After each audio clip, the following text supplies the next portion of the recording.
everyone. Thank you all for joining us, ladies and gentlemen. Good morning, afternoon, or night, depending on where you are. And welcome to today's virtual African Entrepreneurship Forum, hosted by the Shared Value Africa Initiative.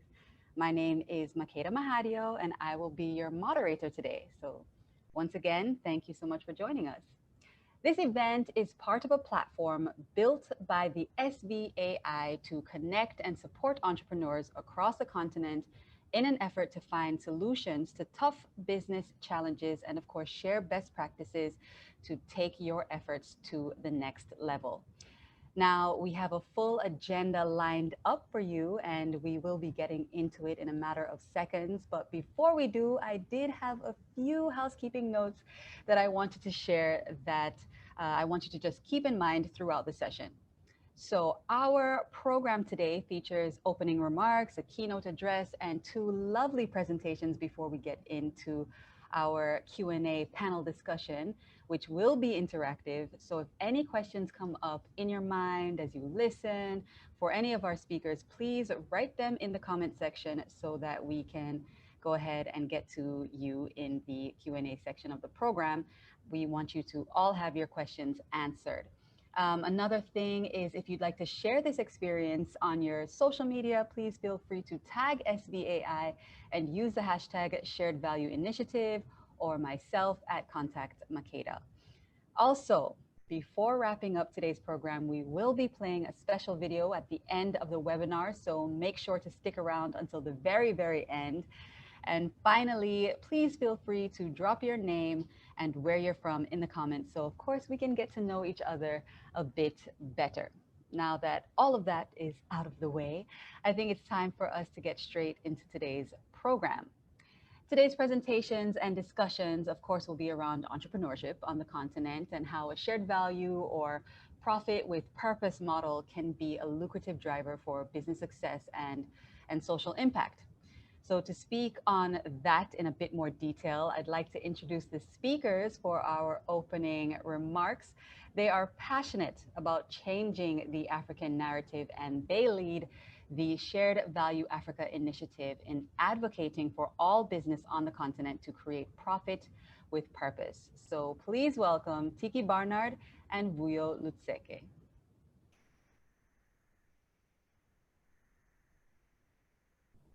Good morning, good afternoon, everyone. My name is Vuyo Lutseke, and I am the Director and Head of Membership and Stakeholder Relations at the Shared Value Africa Initiative. So I'm just stepping in. Tiki's having some minor technical difficulties. I'm in. Oh, wonderful. Over to you, Tiki. Wow, saved by the bell. So I'm sorry about being late, but it was technical problems. So morning, afternoon, evening to all that has joined us today. Welcome to our first ever African Entrepreneurship Forum delivered by the Shared Value Africa Initiative. We're hoping to have more than 500 people registered for today from over 40 countries, and we're hoping that we'll have a full house today, and 29 of those countries come from our continent. And I want to say, I feel almost emotional today as we as the Shared Value Africa Initiative has reached another milestone in our Book of Dreams. And just a quick step back, if I may, we launched the Shared Value Africa Initiative on Africa Day, May 25, 2018, where I personally made a commitment to this beautiful continent of ours that we as the Shared Value Africa Initiative will do everything in our power to help take Africa to her rightful place on the world stage. And today is about reaching out to you as our young entrepreneurs and our young people, as we need to work together, as you hold the future in the palm of your hand.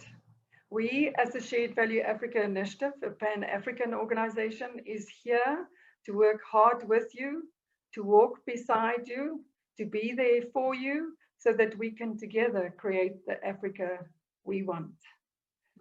So welcome again to one and all. This is our first engagement to create this network of young business leaders that can take our continent to the next level. Before I hand over to the younger generation, which you've met now already, Vuyo, my fellow director and colleague, please allow me to share our corporate video with you that demonstrates why we and I love and believe in the Africa continent so much. So if I can ask the technical team to please play the video for us, then Makeda or Vuyo will take over after that. Thank you.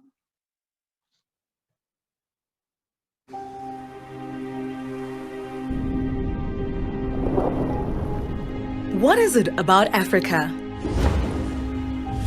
Some see struggle. We see opportunity. This is where we thrive. Africa is a land of contrasts. Hundreds of millions of our people live without access to clean water and electricity. Yet we have more entrepreneurs than any other continent, and by 2050, half of the world's youth will be African. Africa's been busy. We're urbanizing, embracing technology. We're sprinting forward with some of the fastest growing economies in the world. It's time for African-driven solutions to African problems. It's time to seize the moment and create our own narrative to build the Africa we want. Business has the power to bring about change at scale and make money doing so.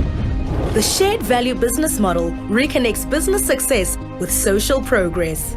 Shared value is also about partnerships, building business networks that create inclusive growth. The power of collaboration should never be underestimated. If we can bring together businesses and communities from across Africa with a shared purpose, we can build economic value and, most importantly, value for society. It's time for Africa to become the economic powerhouse of the future. Become part of Africa's most powerful shared value business network. Join the Shared Value Africa initiative today.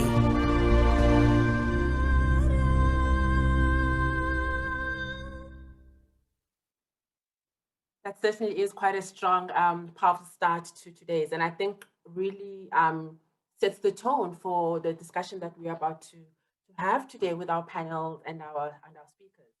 So I'm going to provide a little bit of a background in terms of why we are here today, and then step aside to allow the experts to share some more. So as the Shared Value Africa initiative, as the video alluded to, we really exist, to build Africa's most powerful shared value business network. We are very much a pan-African organization, and in the nearly 3 years of that we've been in existence for, we have grown our footprint to 11 countries, and this footprint we aim to keep growing. We are part of a global network of shared value advocates and champions with partners that are based in the United States, India, Hong Kong, and Australia. And really our aim is to shift business mindset to look at their social impact while doing business, right? Business and society are inextricably linked. Therefore, it's imperative for business to look at and address the issues in the societies in which it operates. And doing so, it is by aligning one's business strategy with creating social and environmental impact that is creating shared value. Simply put, profit with purpose. And in creating that profit with purpose, we can look at, for example, the Sustainable Development Goals as really the framework when you're talking about social and environmental issues that we aim to target. In your world as entrepreneurs, of course, it's a given that, we have to make money in order to be sustainable. And as a business, it's very important to do so. However, we also need to positively affect the societies in which we operate in. So here we're talking about simultaneously creating economic value and value for society. And that's why we're here today. Africa is the youngest continent in the world, as we all know, with high rates of unemployment. The future does lie with its young entrepreneurs to create the Africa we want, a phrase that we need to constantly keep in mind as we move ahead. And that also highlights the important role that entrepreneurs have in revitalizing African economies. And the key to doing so, simply put, is by focusing on social and environmental impact through business strategies. In recent years, we also have had an unprecedented number of entrepreneurs on the African continent. And while these startups and SMEs demonstrate hope for better circumstance for many on the continent, you as entrepreneurs still face challenges in creating the desired growth and impact. So as the Shared Value Africa initiative, we believe strongly in the power of entrepreneurs, and we established this forum, the African Entrepreneurship Forum, as a way to create a platform that will help African entrepreneurs to get to the next level of your business. We plan on connecting entrepreneurs to form really a continent-wide network, and we'll let you know when we launch this platform, where we hope that we'll be able to pull together the resources that exist out there that you might not know about or have access to. And you'll be able to simply register, and on that platform, we'll continue to provide information that will help entrepreneurs on their journeys. There's also an opportunity here, I would even say responsibility, for more established business and investors to uniquely address the needs of our entrepreneurs on the continent. And we aim to also keep drawing them into this forum as well for future engagements. And ultimately, of course, the vision is empowering entrepreneurs and forming links for them to access opportunities. So finally, I just want to point out that this is the first gathering that we are hosting today, the African Entrepreneurship Forum. We look forward to having this quarterly, and really the ultimate aim is building a formidable ecosystem of entrepreneurs to collectively contribute to Africa's growth. So having said those few words, I will hand over to Makeda to get us started on the program today, and I look forward to talking soon. Thank you very much to you, Vuyo, and to Tiki for creating that context for us and properly setting the tone for today's discussions. We've all seen it. As the years go by and as the world faces more challenges, a profit with purpose business model is becoming more and more imperative. So once again, thank you for that. Our next speaker is the founder and MD of the Chrysalis Co., which houses an emerging market-focused tech fund, the Chrysalis Capital, and a financial investment and strategy firm, the Chrysalis Advisors. She's also a member of SVAI's Africa Council of 8, collaborating to advocate for shared value. To make her keynote presentation, please welcome Nicole Yembra. Thank you so much for having me. So good morning, everyone. I struggle a little bit on Zoom because especially someone like me who likes to make jokes and see audience reactions. So I'm gonna just pretend like you're all nodding your head and laughing at all the jokes that I make out today. So it's been such a fascinating journey for me being with the Shared Value Africa initiative since 2018. Tiki had reached out randomly and asked me to speak at the conference in South Africa. And from there, worked with the Council of 8, met some of my really great friends like Afechi and Simba, and now, trying to talk about entrepreneurship in Africa. And I'm really honored to be able to do this. Now, when we're talking about what it means to unlock growth in Africa, the key question you have to kind of ask is like, what does growth mean? What does success mean to you? So is, success about having $1 million in revenue? Or is it about raising, a ton of private equity and venture capital money? Is it, is it just being able to take care of your family and your community? Or is it the fact that you can maybe roll out an impact policy in your different communities? How do you end up defining success? Because 20% of startups end up failing within the first year, 50% within the first 5 years. Some companies never really figure out how to monetize, like a Clubhouse or WhatsApp, but yet they're valued at billions of dollars. Would you define them as successful? So this journey for me with Shared Value Africa has been naturally in line with how I view the world, believing that businesses can be inherently successful financially while creating value for their community. I was asked to talk about the key to unlocking growth for entrepreneurs, and I hope I'm helpful, but I don't know if I'll be as helpful as you think, because for me, across the 60 plus companies that I've helped build, advise, or manage, or invested in over the past 5 years, the biggest factor for growth has always been their value system, specifically their energy towards integrity, discipline, and mutual respect. I'm going to talk about how each of these has helped unlock growth and how you can apply that for yourself. So for me, the values that you hold dear are the key to creating both economic value and value for society. It's what ensures both profit and purpose work hand in hand. Let's start with integrity. So what does WeWork, Quibi, Theranos, Jawbone, or some of these other notable companies, who've raised hundreds of millions of dollars, yet they still failed, have in common? For me, it's really a questionable integrity. from books that were maybe not exactly clean to products that didn't quite work, or maybe sometimes it's hiding data that shows that the market just isn't adopting your business. Eventually, all of this catches up to you. This is not to say that a business must grow and stay fast and just be completely successful from day one, but there's an openness that will make people patient to want to grow with you. One of the best things that you'll ever read are the Amazon annual letters written by Jeff Bezos, where despite being loss-making for over 11 years, he painted the true picture of where the business was, their failed bets, and what they were excited about. He had a central vision for customer obsession and kept his stakeholders in the loop. Now let me bring this to Africa. With all the funding news, we're tempted to tell really big stories. Let's say you run an agent banking network and have 10,000 agents on your platform. That sounds super amazing, right? 10,000 agents have downloaded your app.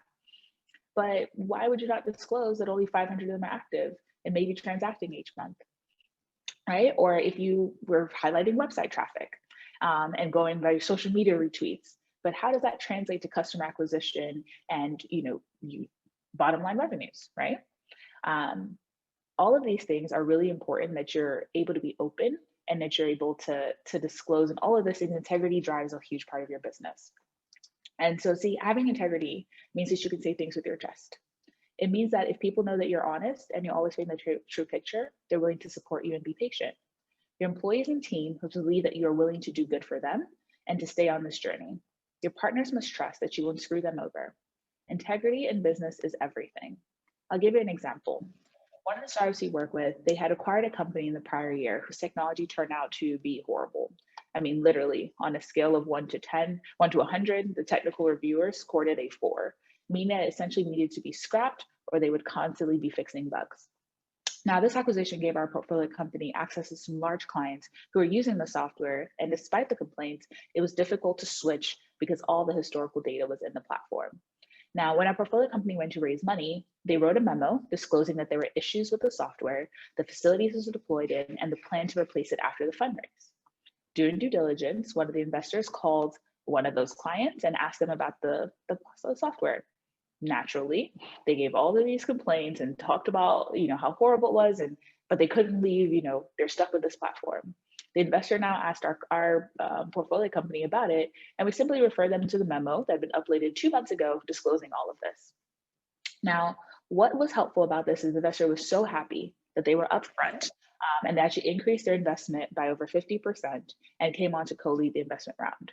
That took a process that we had been on for months and closed it in weeks. This doesn't mean that doing good will immediately benefit you in the short term. In fact, it most often doesn't. But your name, your brand, it's all you really have, and eventually integrity will help you win. The next point for me was around discipline. Each year, people start out with these really big New Year's resolutions. I'm gonna go to the gym, I'm gonna eat healthy, and it goes really well for like a few weeks, and then life happens, right? Businesses kind of do the same thing. We start these ambitious budgets and excitement about how we're going to just kill it.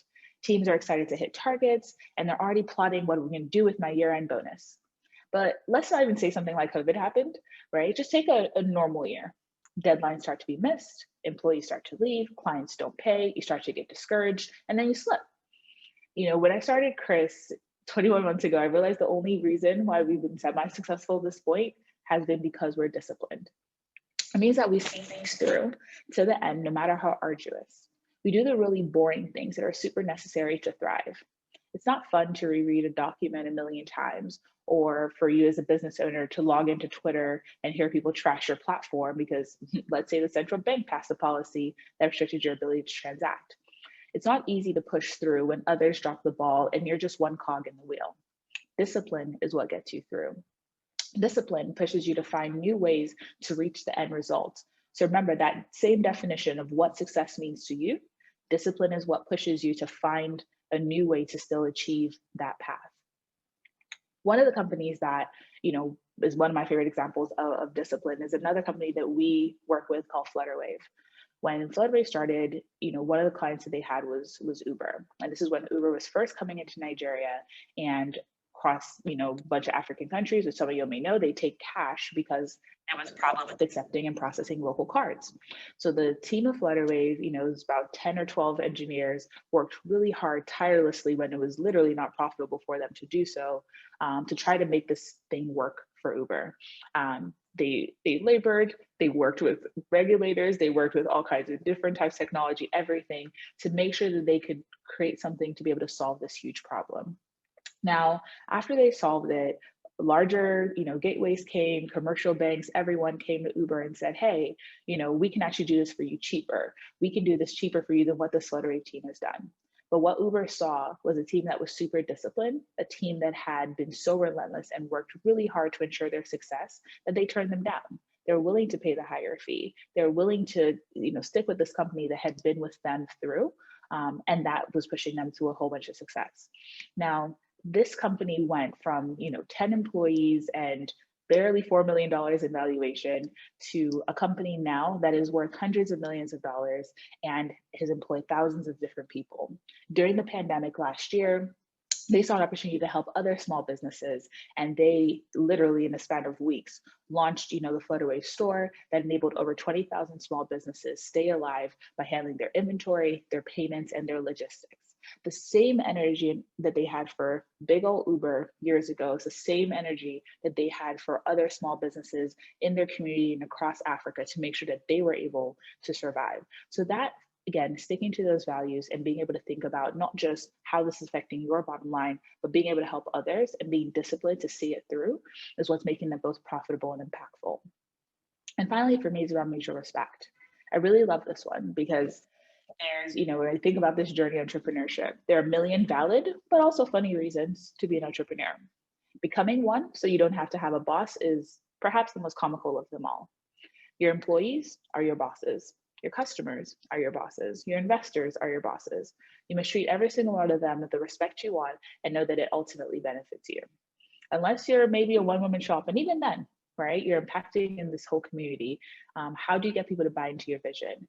How do you get people to continue to support you in your growth? You have to make them feel valued as human beings. You must contribute to their growth. If you simply viewed your customers as people to pay you or like you're entitled to their business, you'll absolutely lose. You must have respect for their time, their money, and what they experience when they're around you. It means valuing the community that you're in and caring about its growth in the long run. Now, I mentioned earlier that this was probably not the talk you were expecting to receive today. And I apologize to Tiki and Vuyo that it doesn't go into key steps of how to unlock growth. But you'll notice again that I didn't harp a lot on how you make money. Now, I don't do what I do for free, right? In fact, I push an advocate for pricing above market if it's what you believe you're worth. But when I view each client, each startup, each employee, I can be focused on how much money I can squeeze out of them. I also don't believe that you can say you want to make money first and then worry about values and impact later. It'll likely never happen. I often tell the story that I sat in my house for 3 months and plotted out the company I wanted Chrysalis to be, from the way I wanted employees and clients to feel, to the quality of our work, to the tools we needed to use for efficiency, to having the best professionals in our network. I liquidated my 401k to ensure the foundation would be there from day one. Our very first clients took the work we did, over 500 hours later, and never paid a single penny. It was painful because I still had to pay salaries every month, and I still had to believe that what we were doing was going to be valued to somebody. When we now go and we've supported tens of companies in the 21 months that we've been operational, and a lot of the reasons companies come to us at first is, oh, I want to raise money, I want to get money from investors, but they start realizing it's really about building a sound business.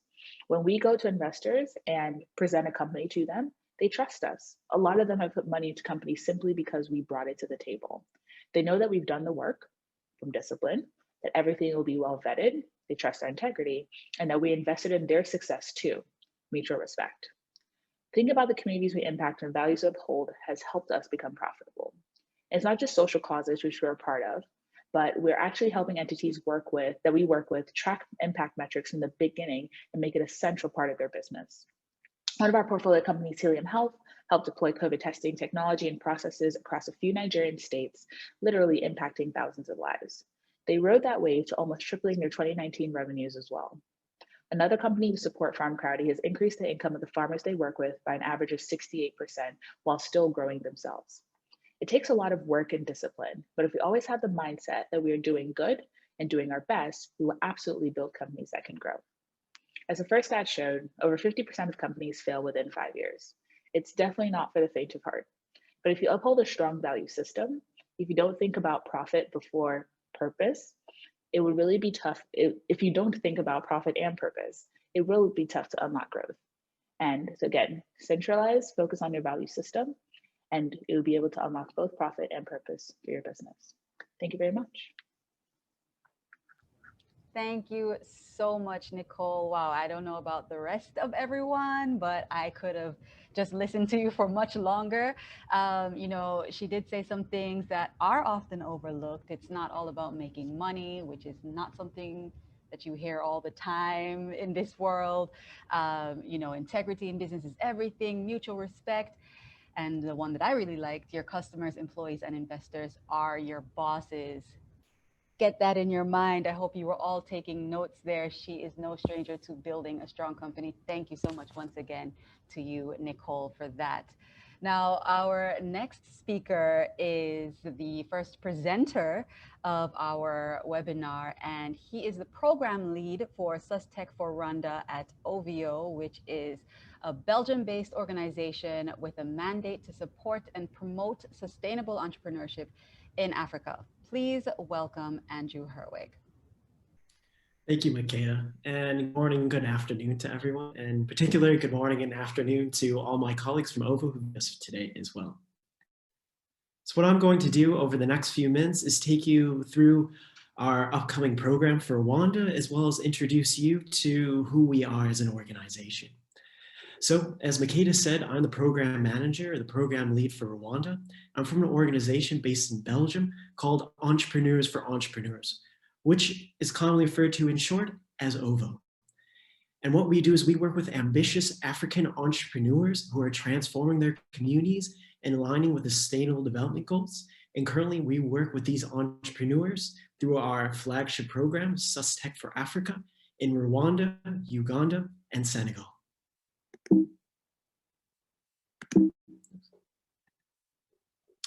Now, let me just tell you a little bit more about us in detail. So we're backed by over 100 plus Belgian private and public sector organizations. They not only provide us with amazing sort of financial capital, but also allows us to unlock and tap into amazing partnerships that can help really catalyze the African entrepreneurs we work with. On the other side, we're primarily volunteer driven. So we actually have an amazing network, over 120 plus highly qualified volunteers. And these individuals, many of them are entrepreneurs in their own right. They've been successful individuals, whether running their own businesses or managing, leading, and advising other businesses operational across Belgium, Europe, Africa, and the world. And their expertise covers everywhere from finance to business development, to supply chain, to financial management. And what we particularly offer through our SUSTech for Africa program is debt financing and expert capital. So I said before, we're currently active in Rwanda, Uganda, and Senegal. And what we do in terms of the debt finance, we offer it in terms of a social loan at a 7% interest rate, payable over 2 to 5 years. In terms of the expert capital, that's where we leverage our amazing volunteer network. And we provide this coaching and technical assistance in the period before investment, during investment, as well as provide support post-investment too. So let me tell you a little bit more about our process. Particularly, this is really zooming in on Rwanda, because what we're using today is really a launch pad to launch our call for our 2021 program in Rwanda. So if you're lucky enough to be a part of our SUSTech for Africa program, you'll be first invited into what we call a boost camp. The boost camp is an intense series of sessions focused on the business fundamentals. During that time, we will whip you into shape, well, your business into shape. And what we'll do is we'll pair you with coaches on the ground in your country, in this case in Rwanda, as well as pairing you with coaches remotely from our own network. And what we do is we tend to invite between 10 to 15 companies to be a part of this boost camp. But if we happen to get a number of amazing applications, we can increase its size. So after that boost camp, we then begin sort of the coaching phase. So together with your coaches, you'll devise a roadmap and you'll execute against that roadmap. And you'll meet with your coaches, whether in person or online, once a week over a series of months, with the whole focus to get you investment ready. The investment we do offer is in the range of 5,000 to 50,000 euros. Once you get investment, we look after you in the longer term. So we provide that assistance, whether directly through ourselves in terms of technical, or we go through some of our amazing partners we have in Rwanda or in other countries across Africa. Then we only really enter in at the pre-seed stage. So we know we sort of build that bridge, filling that missing middle. But we know you're going to outgrow us, and that's what we expect. So then we put you in touch with our network of ambitious entrepreneurial support organizations that can take you to that seed to Series A range, as well as put you in contact with a fantastic network of angel investors and impact investors. So what do we look like? Or what do we look for into potential participants in our programs? Well, particularly with Rwanda, you must be operational in country. Secondly, you must have an MVP. Sorry, we don't take ideas. We want something that's already out there in the market, being tested, collecting feedback. Thirdly, this must be post-revenue. Whether you have 5 customers or 5,000 customers, we want you to be out there. We want you to be collecting feedback. We want you to start sort of building on your vision and making it a reality of finding success. Fourth, you have the potential to be profitable within 3 years after investment. So we tend to look at investment that's not exclusively asset heavy. We're looking at investment where we can provide a small catalyst in combination with coaching to really help you build a sustainable business that is aligning with SDGs, that's also transforming your local community. And last but not least, under the profit section, you need to be asking for an investment of up to 50,000 euros. If you're asking for a little bit more, no, it's not what we offer, and there's plenty of other great organizations, but our sweet spot is, once again, is between the 5,000 to 50,000 euro range. Moving over to people, we want you to have a team in place. We're not saying they have to be clearly experts in the field, but we strongly believe solo entrepreneurs need a team around them. So we're looking for a team that we can get to know and one that can help you, that we can utilize to find success, not only sustainably, but also hopefully more efficient as well.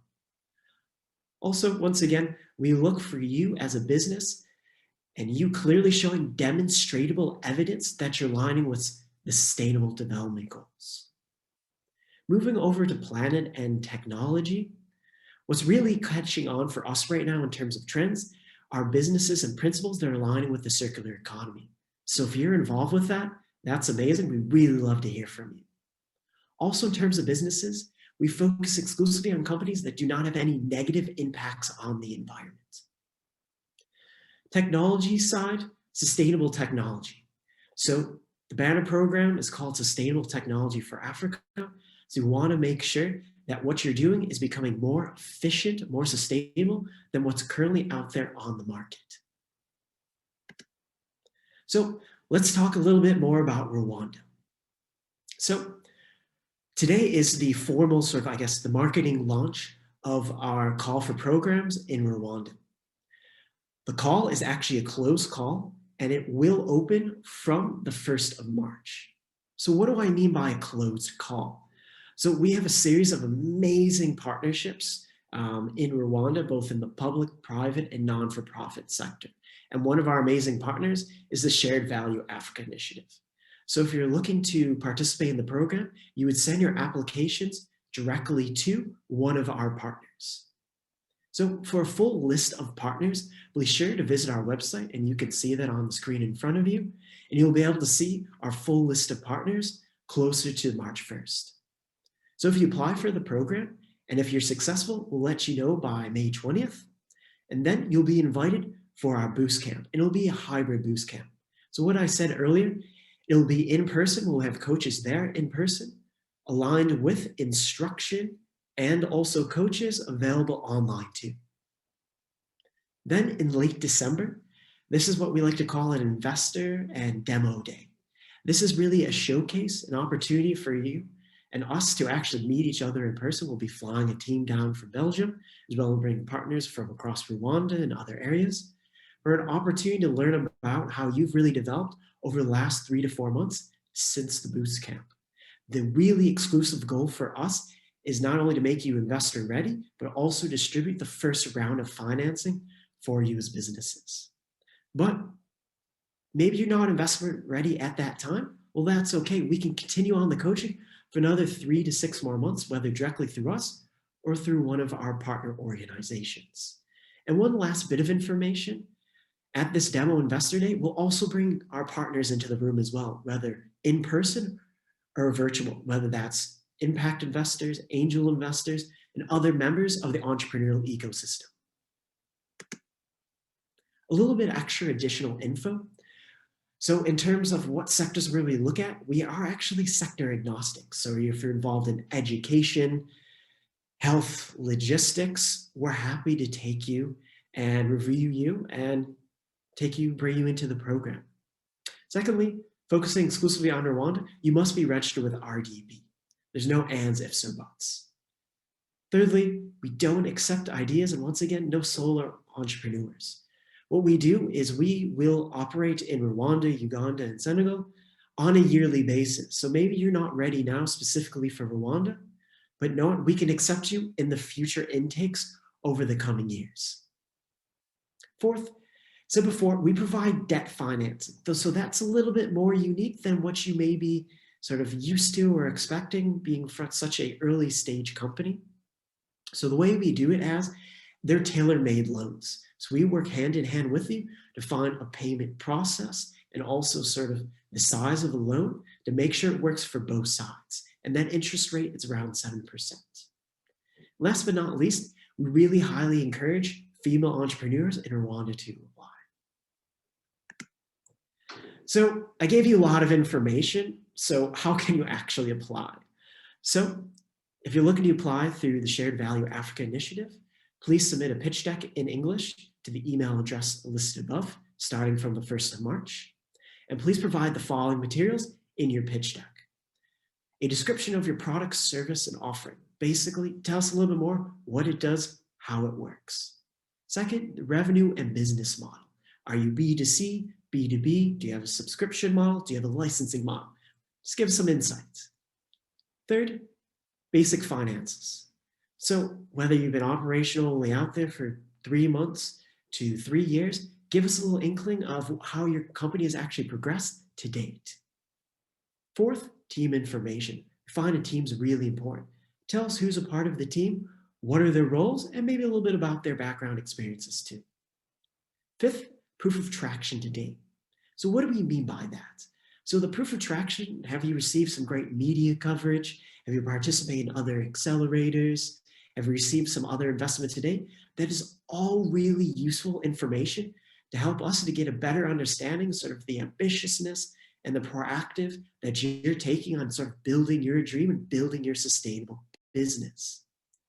And last but not least, share with us a 1-minute video on why you want to participate in the program. As I said earlier, we're primarily volunteer driven, and these volunteers are very ambitious, very passionate about what they do. And we want to make sure the organizations that we're working with share that same amount of passion and ambition too. So just to wrap everything up, if you have any basic questions or comments, do not hesitate to contact me at the email address provided. You can also add me on LinkedIn as well. But just to let you know, I don't accept any applications sent directly to me. It has to go through our partners. So entrepreneurs, I look forward to hearing from you. Then also 2 last bits of information. If you'd like to become one of our coaches or future partners, not only in our Rwanda program, but our Senegal and Ugandan programs, do not hesitate to reach out. We'd love to have a conversation with you and learn how we can collaborate moving forward. So I just want to say thank you to the Shared Value Africa Initiative for letting me tell you a little bit more about our upcoming program in Rwanda and about Entrepreneurs for Entrepreneurs. And just want to hand it back to Makeda now. Thank you, everyone. Thank you very much, Andrew. And I apologize, I said OVO and it's actually OVO. So yes, I will be keeping that in mind for later.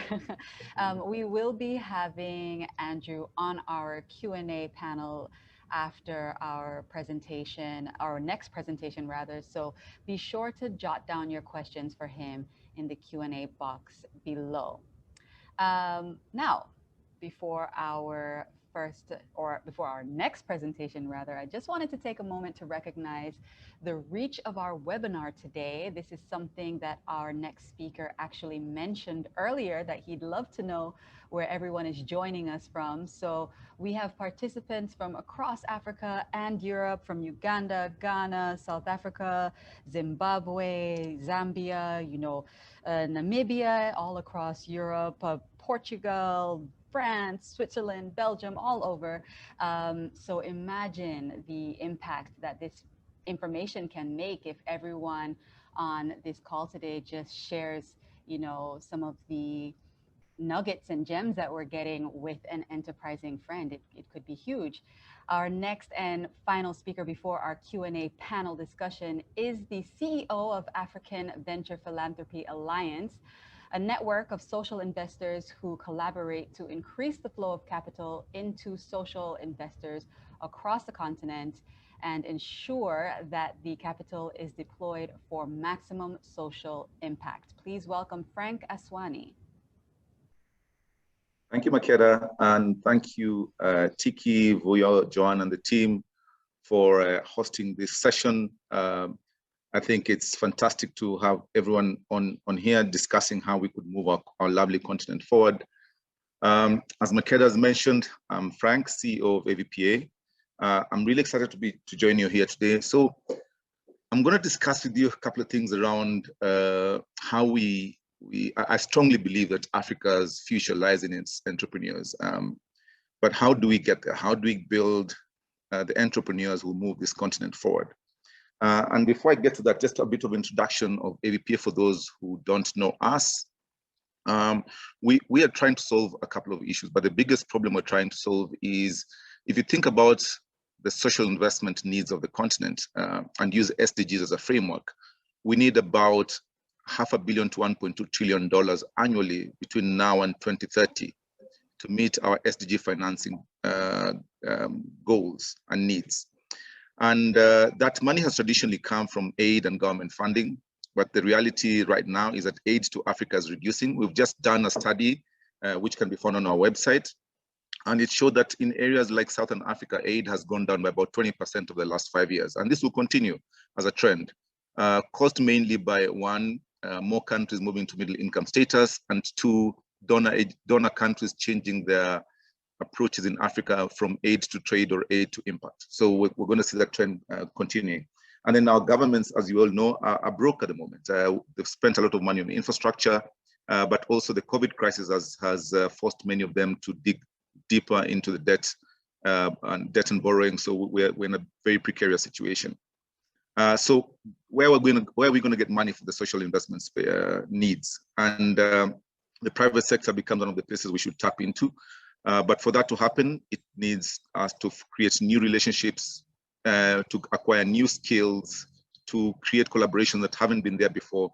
So it's how we bring together our current grant capital to de-risk social investments and blend grant capital with private capital for greater social impact. So the network brings together deployers of grants, debt, and equity, as you'll see on the left-hand side there.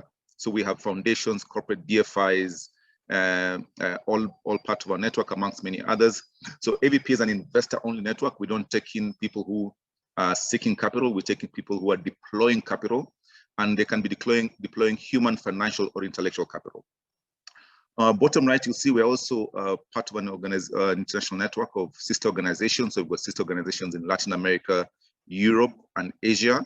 So we're able to connect Africa to the rest of the world and vice versa, and make it very easy for investors coming from the rest of the world to plug into an African investment community for co-investing, but also to be able to plug into investable deals. So one of the things we offer on our website is a deal share platform, where we list investable opportunities and those seeking either grants, debt, or equity. So they range from NGOs to social enterprises to other impact businesses, all listed by their existing current investors. So for you to be on our deal share platform, you've got to be listed by an existing investor so you can attract more capital in that manner. So that's about us. If you think about the future of Africa, we're in a really precarious situation. We have a demographic dividend, a lot of young people. Our average age is about 19 compared to Asia, Europe, and the US, which are at 40 plus. We've got a lot of talent, but we don't have enough jobs and economic opportunities for a lot of these people. Unemployment rates are high in many countries, and we need to be creating about 1 million jobs a month between now and 2030. So that's about 12 million jobs a year. And sadly, we're only doing about 3 million jobs a year. That was pre-COVID.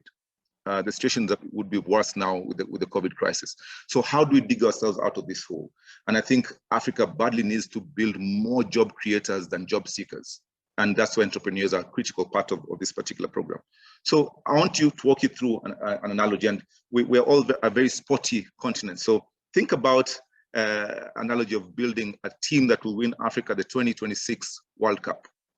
And the entrepreneurs to us are a team of winners who are going to move this continent forward. So if we start with that end in mind and have a target of saying, okay, by 2026, we want to be able to build a team of African entrepreneurs who are going to win us the global World Cup of prosperity. How do we work backwards to get there? Those are some of the things I think we need to start thinking about. And one of the things we have to start thinking about and questions we have to ask ourselves is, how do we make entrepreneurship a choice and not a chance career decision? At the moment, many of us are going into entrepreneurship because we have no other options, because we can't find a job. But how do we make it deliberate that actually people get excited about being entrepreneurs? People get excited about solving problems. People get excited about creating solutions and having impact on our communities and our people and elevating standards of living. And then how do we implement this program at scale and speed? So I'll walk you through some thoughts, and I've got a couple of points to just kind of, guide us through those initial points that I've put out there. The first thing I think we need to do is we need to breed Africans with the right mindset.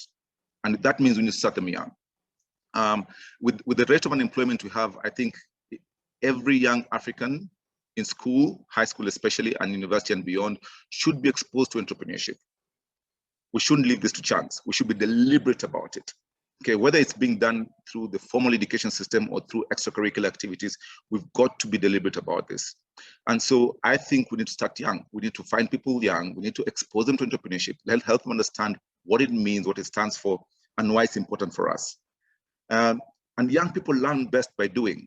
So we need to teach them and give them opportunities to practice entrepreneurial skills and entrepreneurship broadly. And let them learn how to manage money, let them learn how to work in teams, let them learn how to start and fail. And there are some good programs to look at. And once again, as we look at solutions, let's not just look at within Africa. There's a lot of people who are solving the same problem in other parts of the world.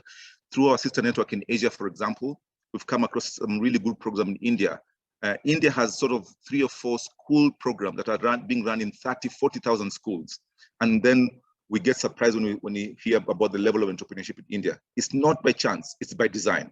And we've got to be thinking how we design the same on the continent of Africa. So check out a program in India called Lend a Hand. Or in Africa, look at the African Leadership Academy, an institution where I spent 6 years. And it's not by chance that you see some of the kids who come through these systems being very entrepreneurial, having a very good problem-solving mindset, and being perennial, standout young leaders on the continent through this program that they go through. We also have to create the right environment. How do you build the right ecosystem, curriculum, institutions, financial products, insurance products, collaboration, policies.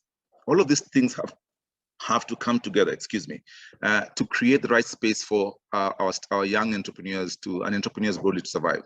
We're seeing, for example, some really positive trends. The startup acts are being put before parliaments in Rwanda, Senegal, Tunisia. We'd love to see those being adopted a lot more. There's social development policies in motion in Kenya and South Africa, which are trying to create and formalize a social development space. We're seeing more countries looking at some of the lessons learned from South Africa, where it's probably one of the few countries in Africa where you get tax rebates for donating grants to impact businesses. Some of these things need to be more broadly adopted. But once again, we look for lessons learned, not just in Africa, but out of Africa as well. We also need to be, if we're going to win the World Cup, we have to have the right fitness levels. And in this case, if you think about capital and access to capital as a major bottleneck, how capital fits are our enterprises? How investment ready are they? For me, who deals with a lot of investors, I'm getting tired now of hearing the situation that there's more investable capital in Africa than there is investable deals. We've got to change that. We've got to make our people, whether they're just standalone entrepreneurs or our accelerators and incubators or foundations who are supporting all these small businesses, to understand what it means to be investor ready, so they can get their investees to feel and look like what investors would want to invest in. So there's really a lot of opportunities there for us to do some better stuff.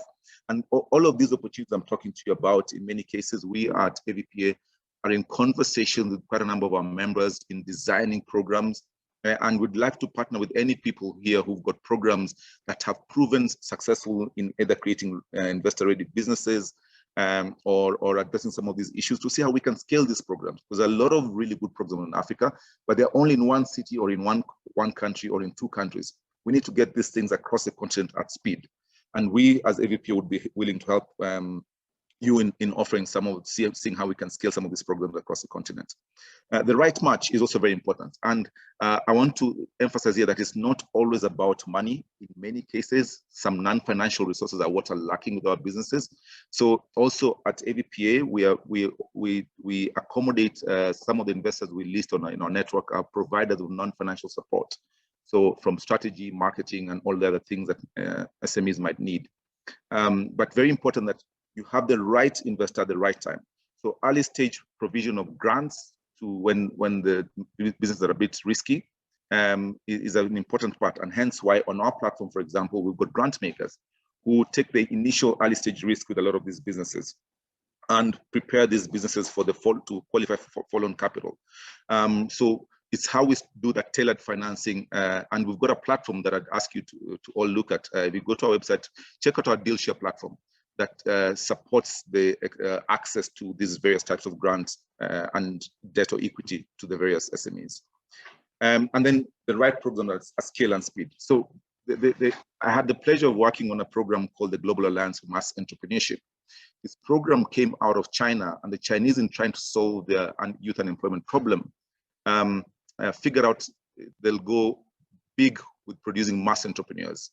So they wanted to create a lot of entrepreneurs solving local problems with local solutions. Started the program in 2014, and by 2019, they were registering 19,000 enterprises a day. I repeat, 19,000 enterprises a day. And they're creating 12 million jobs a year. Remember when I started, I spoke about Africa's job deficit being about 9 million jobs a year. It's possible. There are programs out there that are doing this. India has now taken up the program, and you can follow the program online. The Indians are doing a phenomenal job with that. So it's something that Africa could learn from as well. How do we find programs that we can implement at scale? And for that to happen, one of the things that I think I'm super excited to see how we can leverage is the free trade agreement. How do we leverage the free trade agreement to support the growth of young businesses beyond their countries? And with the competencies that are existing across the continent, from fund managers to others, we really need to start thinking big. We need to start thinking about in the next 5 to 10 years, having African multinational corporations that are right now small businesses. We need to be deliberate about growing, and we need to think big and be ambitious as entrepreneurs. So thank you so much for listening to me. I look forward to speaking to you a bit later. Thank you so much, Frank. I loved your exercise of coming up with a dream team that would win the World Cup. I think that's something that many of us will go away with and maybe try and do it within our teams at work. I'm excited to hear your insights in our upcoming panel discussion, which you'll be joining us for. So we're going to move into that now. So I hope you all took my advice and noted down your questions because we have come to the moment where it is going to be time for you to have all of your questions asked. Now, as I mentioned earlier, the best way to would be to put it in the Q&A box at the bottom of the screen, but of course you can put it in the comments if you like. Do not be shy because you never know when you'll have this opportunity again with these specific group of people. So do not be shy. If you have any questions, make sure that you ask them and you get them answered. But before we get into the conversation, I would like to take this moment to pull up a poll. Okay, so we want to get some information from you. We want to get to know you a little bit better so that we can make sure that we are framing this properly for your needs. So if we can pull up our first poll, how long has your business been operating? Go ahead and answer that question.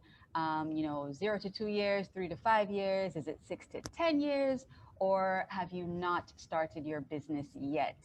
Let us know where you are in your journey, and then of course we can use that information going forward as we start our discussion. We're just going to give you a few seconds to make your answers, and then we will go on with our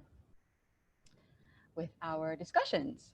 So if you see it on your screen, go ahead and answer it quickly, and then we will move on with our discussions. All right, just going to give you a few seconds to do that now before we start our conversation.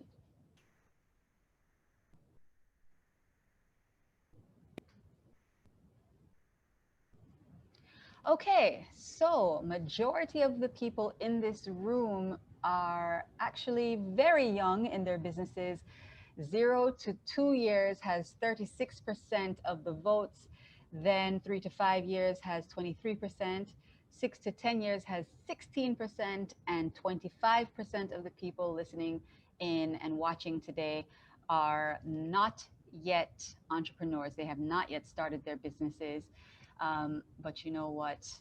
Now is the perfect time because you are getting some really good information. All right, so let's go ahead and start without further ado. I will start off by introducing two of the panelists that you have yet to hear from during today's session. Joining Andrew Herwig and Frank Aswani, who we heard from a bit earlier, is the founder and MD of Water Access Rwanda, a recipient of the Jack Ma Africa Business Prize, and a board member of the SVAI, Christelle Quizera. And our final panelist to round out our four is 2020 Anzisha Fellow and winner of the Anzisha Prize, co-founder of Presto, Ala Moatamed.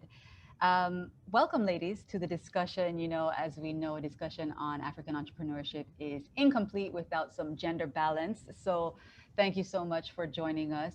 I want to go ahead and start with Christelle. I've interviewed you before, and I've seen you on a couple of shared value panels as well. And I think that anyone who hasn't heard you speak will have a lot to learn from your experience as a young social entrepreneur. So could you just start us off by briefly telling us about your entrepreneurship journey? Thank you, Makeda. I'm so honored to be part of this conversation. It's one conversation we can't have enough of, and in this unprecedented time, we need it even more. I started my company 6 years ago, almost 7 years, in 2014. And my purpose at the time was to really drive youth unemployment, addressing a big crisis, the water crisis. And I wanted to found a company that would offer better solutions in the water sector. When I entered the sector, it was, and still today, very flooded by philanthropic initiatives, donor organizations, and so on. And it was kind of very unnatural shift from the normal for us to be offering a market-driven solution And I was bent on proving that it was possible. It was possible to provide access to clean water to the last mile in the rural areas, the peri-urban areas, using a profit-minded model, but also impact-minded at the same time. So I really identify with the shared value initiative, and I believe it's the creating shared value is the business model for Africa. We need, or we can actually, any business in Africa really is achieving that triple bottom line. We just need to align more on the impact. So the company has grown. As you said, we've won quite a lot of awards. More recently, we were recognized as the Cisco Youth Leadership Award with the Global Citizen, which is a pretty big award that we're still celebrating. And I kind of want to tie my story, my journey with what was said before, especially by Frank.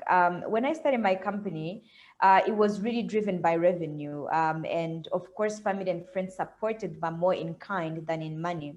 And that's a trap that, not a trap, it's something that many African entrepreneurs do share, where you really can't prove your financing from the early days. So you're not really pre-seed, you're not seed. It's kind of like when you start raising money, you always have that big question mark.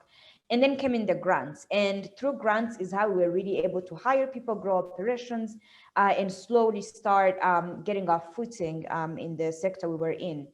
So the sector we're in requires a lot of capital.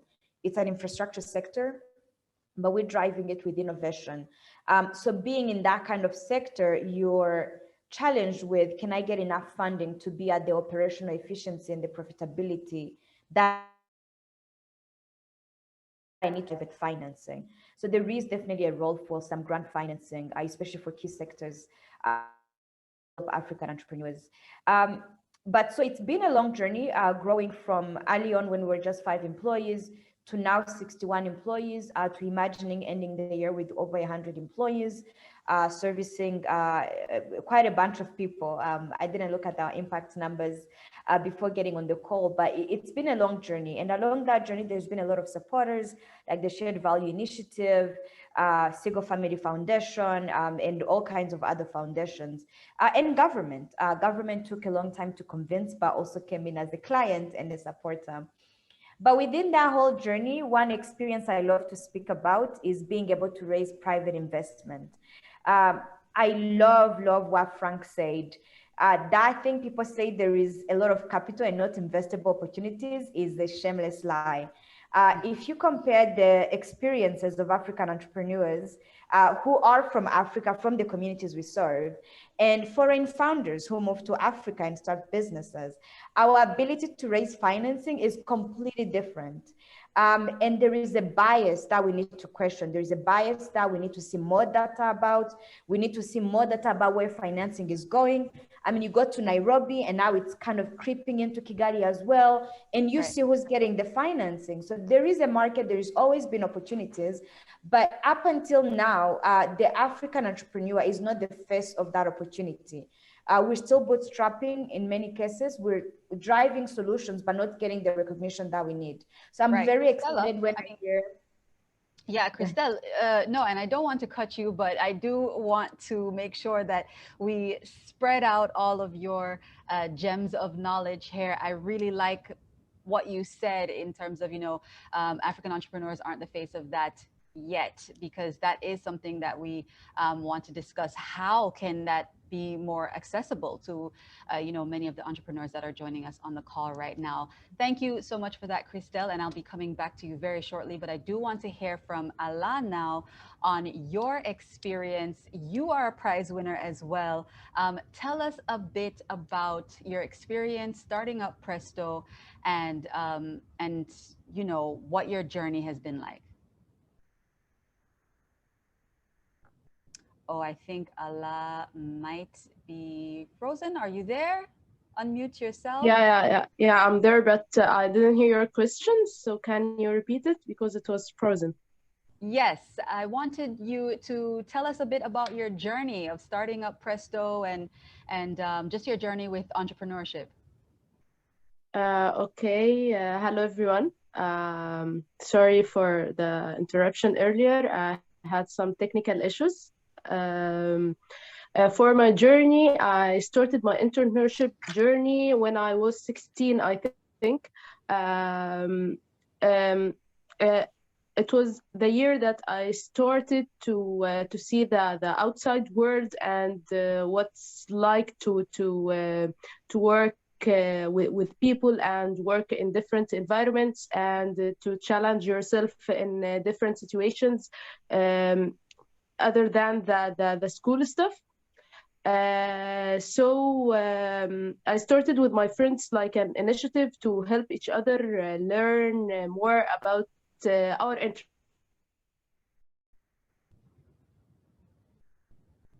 I just want to give Allah a moment. If so is Okay. passionate about and help us hear me.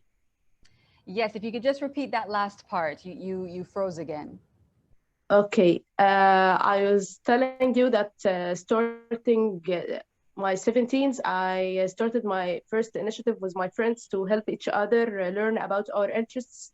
Like when we have someone who is passionate about computer science, he will help us to learn more about how to make a website. If we have someone who is passionate about language, he can help us learn more. And for me, I was passionate about the human resources and learning about people and how to work with different with different personalities and how to manage the people development. Um, so, so that was the beginning to have a team to work with each other to have a goal to reach. After that, I started working on a business hub as a community manager, which helped me to deal with entrepreneurs and to deal with people who have ideas and feel their passion and feel their creativity and what kind of skills you need to have to start your own business. So in 2019, I joined a hackathon called Rise Up Hackathon. It was for Upper Egypt cities because in Egypt, when you mostly you have the opportunities in the capital cities like any other country, but for this year they started to focus on the upper Egypt cities and the community that is working out there. So I joined the hackathon with my friends. I was the one who was responsible for the business part and making the BMC and the business plan and all of this. And we have someone who is passionate about design and building the product. And we have someone who is responsible for the technology to build our application. And from this start, we got the idea and started working on it. And we pivoted our ideas so many times when we started our beta test to find a lot of people who are suffering from different problems other than the one we thought that we knew.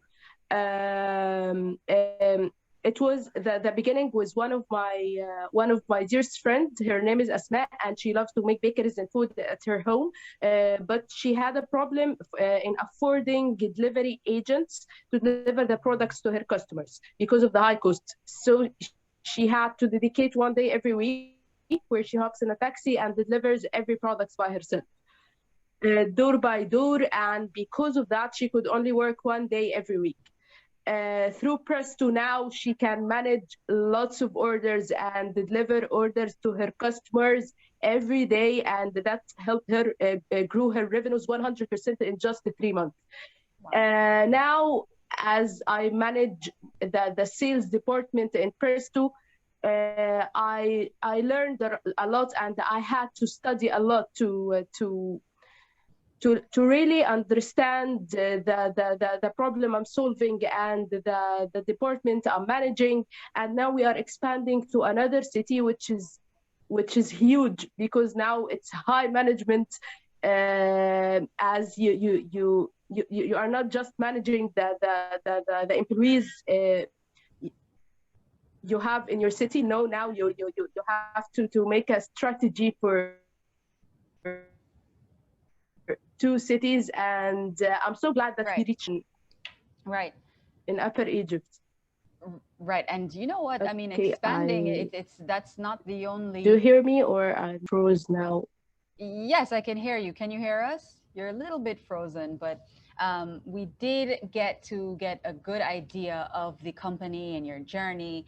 And of course, expanding is a lot more than just, having to deal with other employees. There's a lot that goes into expansion that's very difficult. So big congratulations to you for that. So, I know I promise that I'm not neglecting our first two speakers, Frank and Andrew, but I do want to just quickly ask one more question of Christelle and Allah. One thing that you both have in common, if Allah manages to get back on, Christelle, I'll start with you though. One thing that you guys have in common is that you are prize winners. You've won awards for your entrepreneurial efforts. And I just wanted to know, what has that done for your business? What has the accolades done for your business, and has it been long lasting enough? Yeah, it's one of those things. It's actually very easy to win the prizes because our impact is very real. I wish it was that much easier to raise investment. But the impact of the prizes obviously comes in two ways. Some of these prizes have money attached to them or technical support. So it's a good way to get access to networks and clubs that you would otherwise not really be in. The accolades are a big status symbol. When you're applying for jobs, getting clients, getting partners, the fact that you've won an award really speaks volume. It adds stuff to your company.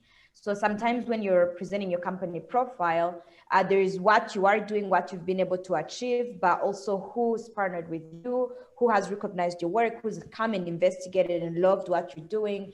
It really plays a big role and adds accountability to what we do.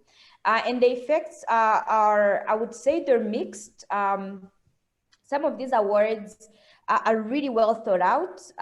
So like when you win it, there is a whole 1 to 3 years of support that is given. And that comes in the form of exposure, ongoing support, ongoing mentoring, ongoing connections. I think for me, what I like the most is a lot of the awards we win is the ability to get warm introductions to their network.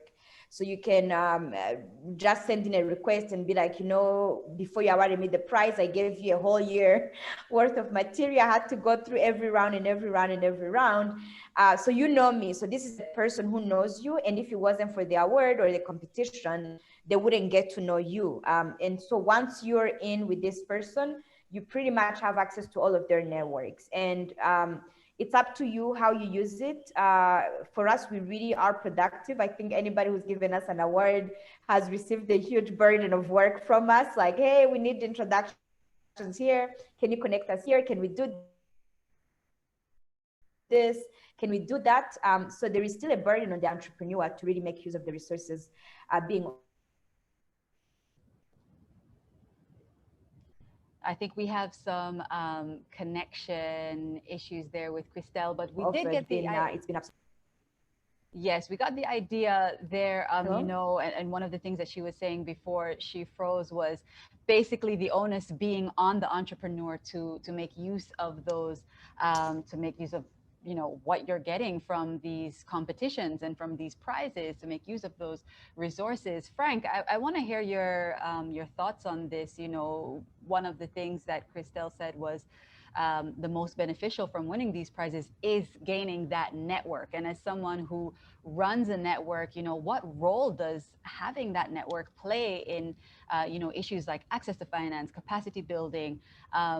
How important is it to make sure that you have that network?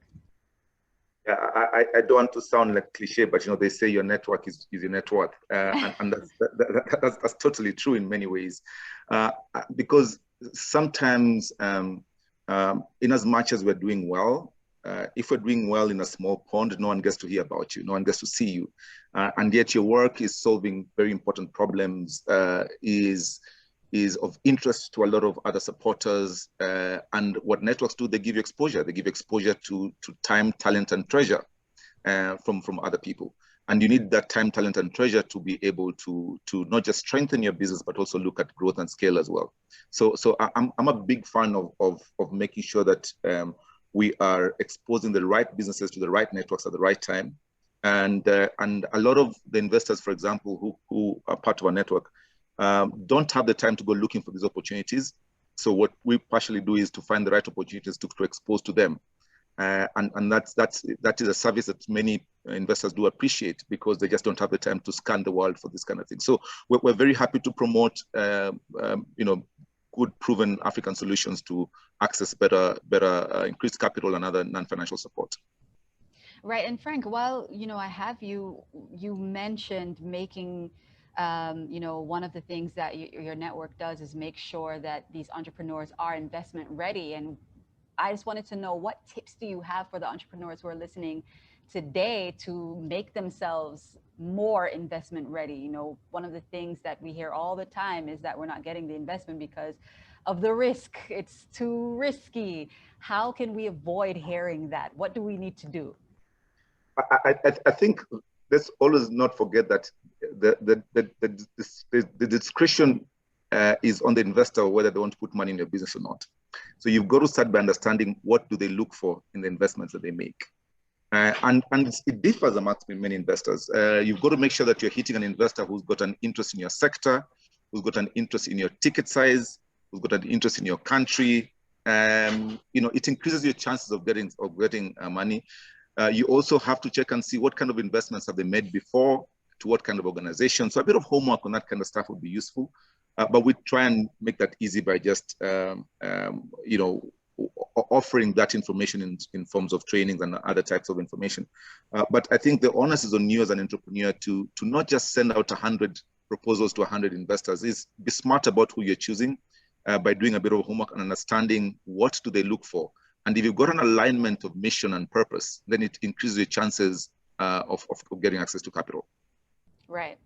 Andrew, as someone who looks through applications, you've seen what people have to offer, and what you're looking for in the entrepreneurs that you're going to work with. You've said what your requirements are, but aside from that, what is it that you look for? So what we really look for is looking at the entrepreneur and its team, particularly at such an early stage company, is that we want somebody who's willing to listen, who's willing to learn, but also someone who's willing to push back. We're also looking for somebody who's surrounding themselves with the right type of person or right type of people, whether it's in terms of marketing, whether in terms of business development or finance, just solely putting that team in place together.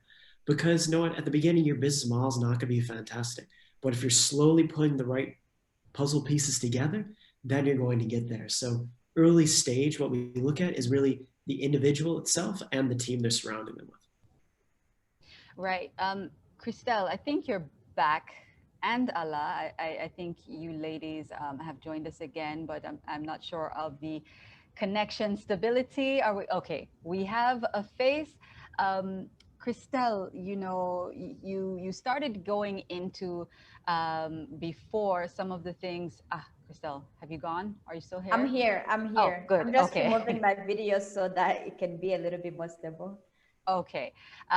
Yes, you started going into, when you were telling us about your journey, some of the challenges that you faced and some of the challenges that entrepreneurs are still facing today, how you've gotten past some of yours. And I just wanted to start off with you, and I'm going to ask some of the other panelists as well, just about some of the unique challenges that you have come across, because we have been talking a lot about access to finance, and yes, that is one of the biggest, but as Frank mentioned earlier, there are other resources that companies need as well that aren't just hard cash. Mm-hmm.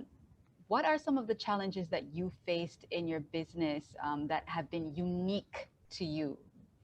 Yeah. On that, a lot of it can be tied to finance, but I'm going to try to talk about the other more general resources. I think trust was quite a big issue. A lot of early client recruitment or getting a partnership with the government, I really feel like at the time, it's not what I was able to build or what aspiration I had with the company. A lot of things that we were getting, they were mainly due because I was educated in the US and had a scholarship and all of that. So that always came in as the reason why I'm getting opportunities instead of literally what we were building and the vision we were casting. And that trust issue actually developed as we launched new innovative products that were not usual in the water sector. Like in 2017, when we launched Inuma, we couldn't get government to work with us. We did a whole crowdfunding campaign. We raised $50,000. And yet we couldn't get a site to put our water point, although the communities were crying and begging for them to get access to water. But it was kind of that mistrust sometimes that you get even from our own countrymen, not trusting local products or local people to do, to offer these kind of solutions. So that's something actually I've seen evolve throughout our ecosystem. It looks very different now than it did in the past. There's definitely a lot of barriers coming down around that. For example, as soon as we had one first believer, we established 2 systems from the crowdfunded money. And as soon as we did that, then government paid us to do 6 different systems. So that burden of proof, that's on entrepreneurs, is unfortunately much harder when you don't have the financing to do a proof of concept and so on, especially that you're working against a lot of bias. The other thing is finding qualified people to work with. Accountants are found in many African countries understand loans, but they don't really understand other investment vehicles. So that's been a challenge on the side of accounting, finding people who really understand how to drive business models and all kinds of innovating financial instruments that are out there now. Right. The other thing is finding people who have the exposure to startups environment. A lot of people are groomed almost to work for government jobs. So when you have somebody who comes into an unorganized startup environment where everything is moving fast, where you're still figuring things out, you often find that there is no real particular training for employees to go work for startups. And it's kind of a homework for accelerators as well. Stop just investing in the entrepreneurs, also add an investment into the people that are going to work with the entrepreneurs. So I feel like there is so much focus on the founder, the co-founders, but we need to see more of training our future staff and employees. Right, coming back to capacity building, especially when these small businesses don't have the resources yet, or even have, the ability to do a big onboarding or a big training with people. A lot of it is just kind of learning and along the way. Allah, if you're there with us, did you relate to some of the challenges that Christelle mentioned? One that really resonated, because I hear a lot of entrepreneurs say the same thing, is the one she mentioned about trust, and a lot of people not being sure that certain solutions can come from a local entrepreneur. Is that something that you experienced in your market? Hi, yeah, I faced lots of problem as being a young entrepreneur, and no one can take you seriously when you are operating a business. Who are you, and how can you manage all of this operation stuff, as we are a tech operation based startup? That makes us that makes me in a lot of positions where I have to convince the people I'm selling the product to that I understand the pain you are facing and I can solve your problem. Right. And you can continue. Okay, and for other challenges I faced, that finding the right talents you need in your team. That one of the most irritating challenges I faced. You need someone who is talented, have plenty of time to work with you as you are a startup and you are pivoting and you are and you are experimenting a lot of stuff, and you need to have in their culture that the concept of the lean startup, people who can able to change, and they are not just want to work for 8 hours and get their salaries. No, they want to innovate, and they are open to any suggestions to try. Right, right. Allah, thank you. You know, hearing your challenges, I think we should go ahead and put up our second poll for the conversation, which is going to be addressing some of the challenges that the entrepreneurs on our call have faced. We want to see which ones are the most prevalent. In your view, what is the biggest challenge that African startups face? That's you or any of your colleagues or any of the other people in your industry. We're going to give you just a couple of minutes to go ahead and fill that out, and we'll see if you know, some of the insights that our panelists have been giving are what is believed across the board. But as we're waiting for that, I would like to continue on with the conversation. I can see that time is running down, so I want to get a couple of more questions in. Andrew, you know, as someone who has worked and is working with startups overall, I mean, do you find that there are certain industries, you know, you mentioned that you don't, you know, consider industry you work across, I think you called it sector agnostic. It was my first time hearing that, but I'm going to use it all the time now. Do you find that there are industries or sectors that are more investor friendly than others? Yes, so that's a great question. So over the last few months, Disrupt Africa, Partech Ventures, Brighter Bridges have released a number of funding reports where you're seeing fintech, logistics, and health picking up, getting sort of a sizable chunk of the investment. So you are seeing those trends, and then also slowly seeing a lot more with the future technologies. And that those trends are really following there's about 300 investment firms that are focused on Africa that tend to be following those trends. And it's something that we have our thumb on the pulse with, because particularly we do have within our volunteer network, we do have an expertise in fintech and microfinance. So we are keeping tabs on that.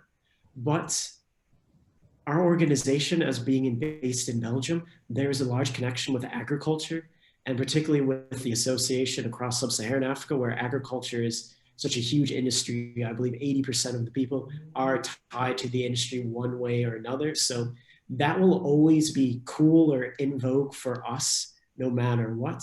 So we're sort of balancing sort of what's sort of, I guess, sexy, and basically what sort of works with us and what we have our skill set and expertise with, and also where we can help sort of like raise our next funding rounds in order to support future entrepreneurs through our programs. Right. Thank you, Andrew. And you know, I mean, there's no doubt right now, agriculture and fintech are, you know, two of the leading industries where people are really, really focusing on right now. Frank, have you had the same experience?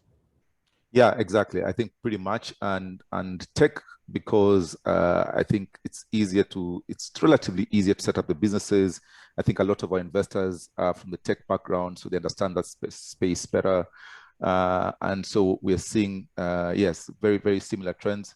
Agriculture, because it's probably the most catalytic sector on the continent in terms of not only providing food security, creating jobs, closing the gender gap, supporting, providing additional impact, because when you want to create impact and you're seeking impact where it normally would not have happened in the rural areas, agriculture is a very good sector to go into. Yeah, so that's very, very similar. But also within agriculture, for example, there's a whole spectrum of opportunities from technology, logistics, supply, agro-processing. So it's not just about digging the ground and growing crops. So yeah, there's very many opportunities in agriculture. Right. Frank, you know, while I have you, you have spoken about your role in connecting investors with these entrepreneurs. And of course, it sometimes it works out, sometimes it doesn't work out. But do you think that some of these big investors, do you think that they have a responsibility to smaller entrepreneurs to invest? It's a very good question, Makeda. In fact, I was having a similar conversation with someone yesterday. I think investors have a responsibility to meet the investees halfway. Too many times, it's always about the investees who have to go the full whole 9 yards to meet the investors' demands. But I think somewhere they've got to be a bit more flexibility from the investors, and this is down to things like country specificity. We're 54 countries in Africa. Not all of us have the same investment climate.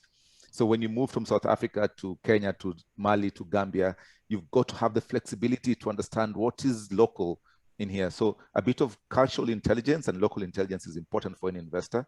So I definitely think that there's a bit of empathy that has to come from investors when they're dealing with investees, and vice versa. Right. I'd like to pose that to Ala and to Christelle, if you guys can answer briefly. What do you think about what Frank said about investors meeting investees halfway? What would you love for your investor to do for you, or to understand about your business or your entrepreneurship efforts? Let's go ahead and start with Ala. I think the best investor you can find who is the one who has already had an exit startup, or someone who owned the startup before, because he knows the challenges you are going through. He is not just someone who have money and wants to put in your company. No, he understands what kind of support you need, not just the financial support. You need a lot of other support in network connections and the mentorship.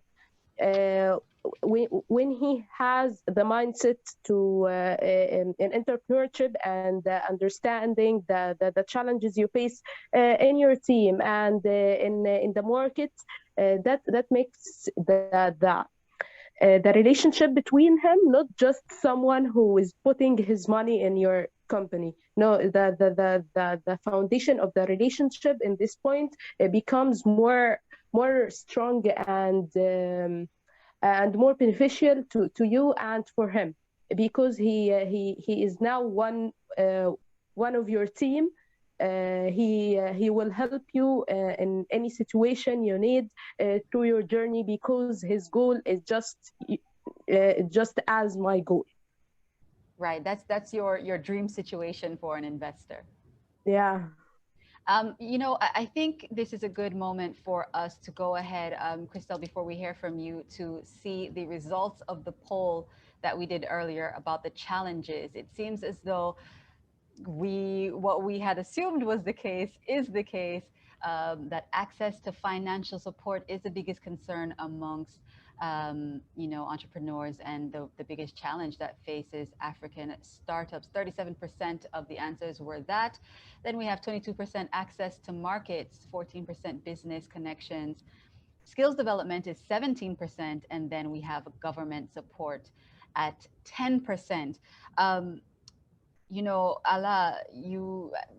Frank, rather, Ala mentioned the importance of non-financial support to her, even though, what we've just seen is that the biggest concern to people is that financial support. She mentioned the importance of that for her, and you also mentioned that in your presentation. What do you think that entrepreneurs overlook the most when it comes to non-financial support in terms of what they need for their companies to grow? I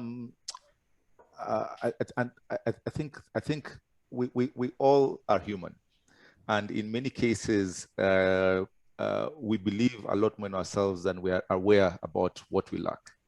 And it's good because it shows confidence. Otherwise, you'd not have been an entrepreneur if you didn't have the confidence to go into this kind of initiative in the first place. Entrepreneurs are risk takers, but I think humility is very important for you to realize, and when you're getting advice, especially from an investor who's committed their time, not just their money to you, is to listen to some of the advice they give you around what they think is lacking from a non-financial support.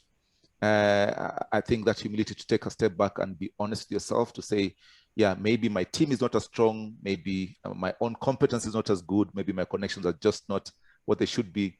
There's nothing wrong with that. We're all learning. We're students of life, and I think that humility is a very strong virtue with many entrepreneurs. Right. Christelle, you know, we never got around to you as to what your dream investor is, or what your dream scenario would be in terms of an investor meeting you halfway. What would that look like for you? I think for me, it comes down to the deal size and our growth projections.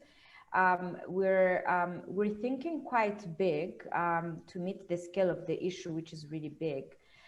So for me, it's getting an investor who's willing to challenge what their typical investment size is, and to think wider. So, you know, a lot of time we need to fill in a box of seed money is this much, or Series A is that much, and so on. So an ideal investor would really meet me halfway and be like, okay, your total fundraising goal is 2 million. I usually only do 500,000 for series, for seed or pre-seed, but I'm willing, I see what you have, I see your history, I see where you're going. I'm willing to help you match what you actually need to be successful. Because also there is kind of that danger if you accept too little money, and it's something I see a lot of entrepreneurs fall into that trap where they accept what the investor is providing when really it's not enough to get to the point where they can guarantee that investor a return. So meeting me halfway and being bold enough to pull in others to match my total investment needs is quite something. Right, Christelle, there's a question here in the Q&A box for you, but you know what, before we get to that, I do want to rope Andrew and Frank in once again and just talk about collaboration a little bit. You know, Ala mentioned how much collaboration has done for her, and you know, we've seen some very promising collaborations in terms of you know, small businesses coming together and making something. You know, one of the let me ask, you know, do you think that startups collaborating with one another can reduce the risk factor for potential investors for getting that access to funding? Let's go ahead and start with Andrew, and then Frank, if you have anything to add. Yes, 100%. So what we do through our program, so once you've successfully completed the boost camp and received your first round of investment, you become a member of the Oval Club of whatever country, whether it's Uganda, Rwanda, or Senegal.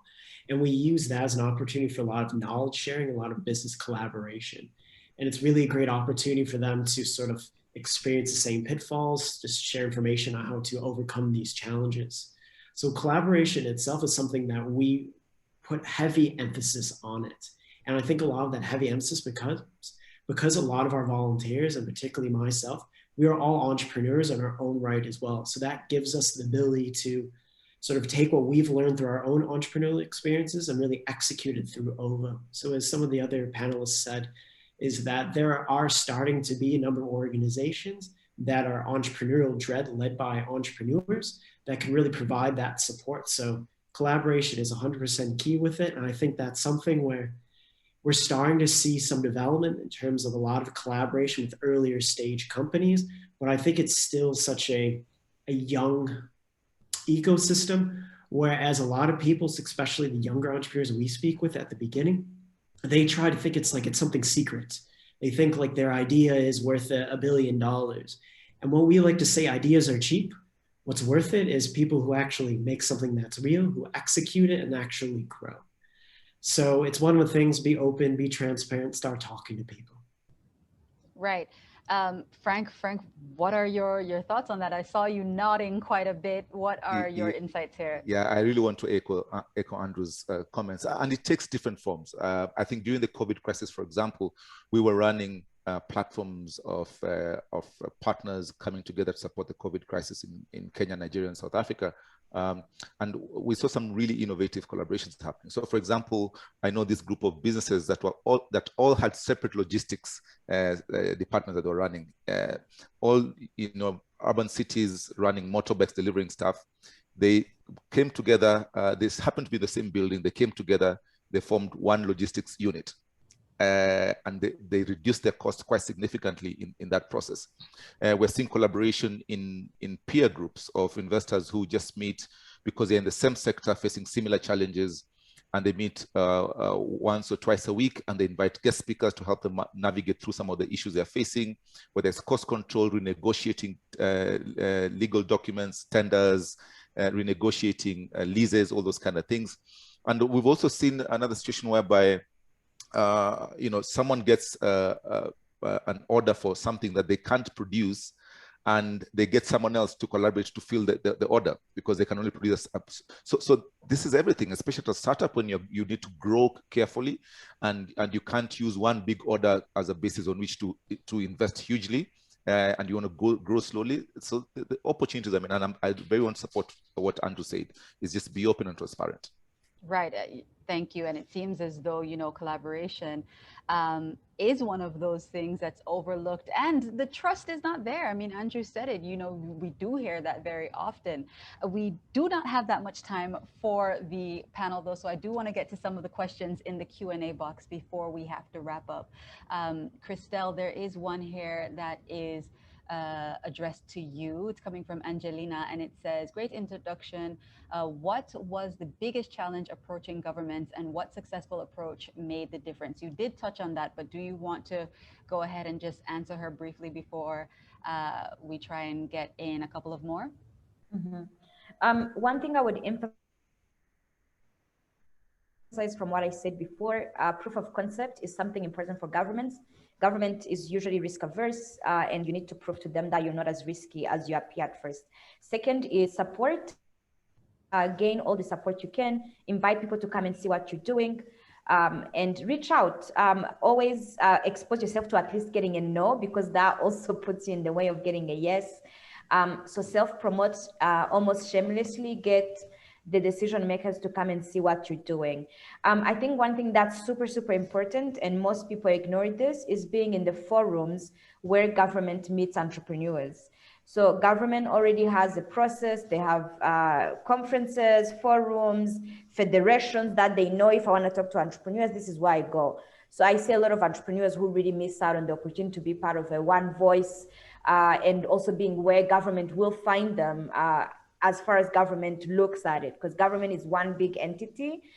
So trying to approach it by yourself as a young entrepreneur, an entrepreneur just starting out, it won't work. So being part of a federation, a chamber, is a good way to get government to trust you and know about you.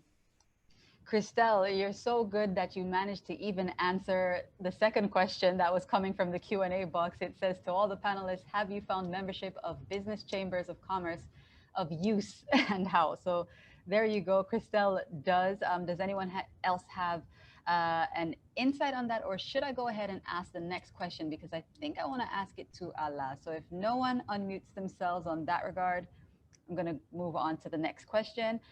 It's coming from Pete C, and it says, access to market is also one of the barriers. How do we intentionally assist entrepreneurs in this regard? I think Frank or Andrew can take that one. I think a quick one to that one is when you look at the success of the Global Mass Entrepreneurship Program out of China and India, one of the things they found was traditionally when you go for a lot of these entrepreneurship training programs, they teach you, the first thing they teach you is how to write a business plan. And the Indian and Chinese know, they say the first thing you've got to learn is how to understand the market and the problem you're trying to solve. So work inside out, not out.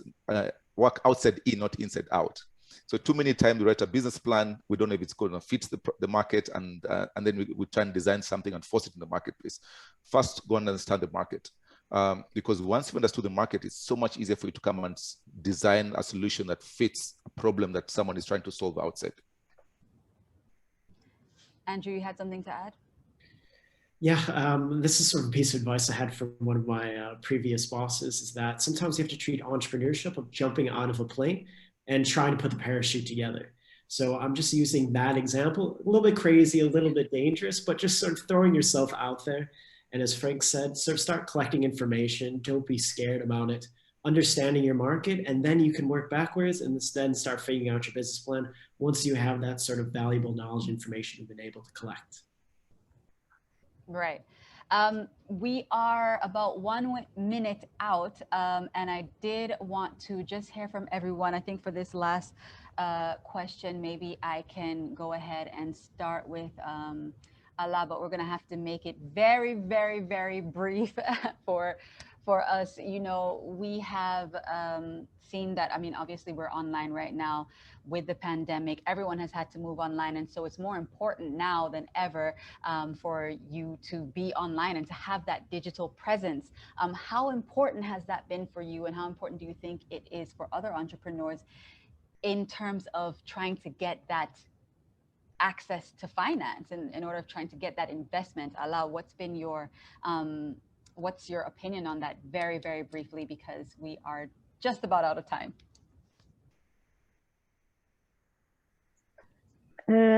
Okay. I think you need to focus on the self branding.